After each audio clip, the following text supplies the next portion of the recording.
Story 1. The Haunted Ferris Wheel. In the early 1970s, a traveling carnival set up shop in a small, quiet town. Among its attractions was an old Ferris wheel that had been part of the carnival for decades. However, this particular Ferris wheel had a dark history.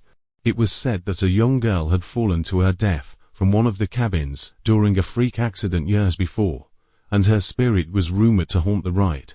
Carnival workers often reported seeing a shadowy figure sitting alone in one of the cabins after the ride had closed for the night.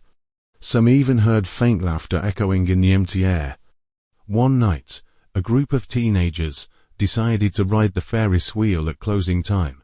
As the wheel turned, they noticed that one of the cabins was swinging wildly, as if someone were trying to get out.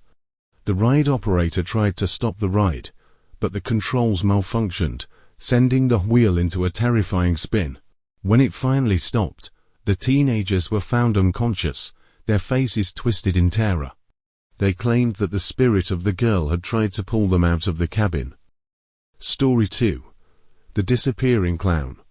In the 1980s, a popular carnival in the Midwest became infamous after a series of mysterious disappearances. The common thread among the missing persons was that they were last seen near a clown named Smiley, who was a favorite among the children. Smiley was known for his colorful costume, exaggerated makeup, and a distinctive high-pitched laugh that could be heard from across the fairground. One evening, a young boy went missing, being seen playing with Smiley near the fun house. Despite a thorough search of the carnival grounds, the boy was never found.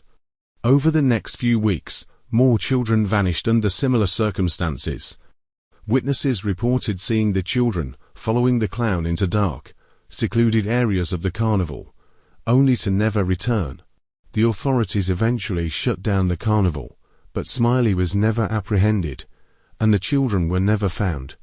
Some say that Smiley was not human at all, but something far more sinister that preyed on the innocent. Story 3. The Cursed Carousel. In the 1940s, a carnival owner purchased an antique carousel from a collector who warned him that the ride was cursed. The previous owner had experienced a series of tragic events, including the unexplained deaths of several workers who attempted to repair the carousel. Dismissing the warnings as superstition, the new owner added the carousel to his carnival. Shortly after, strange things began happening. The carousel would start spinning on its own, and those who rode it reported seeing disturbing visions, the smiling faces of the carved horses turning into snarling beasts, or glimpses of something monstrous in the mirrors. One night, a young woman decided to take a ride alone after the carnival had closed. As the carousel spun faster and faster, she screamed for help, but when the ride finally stopped, she was gone. The only thing left was her scarf, draped eerily over one of the horses.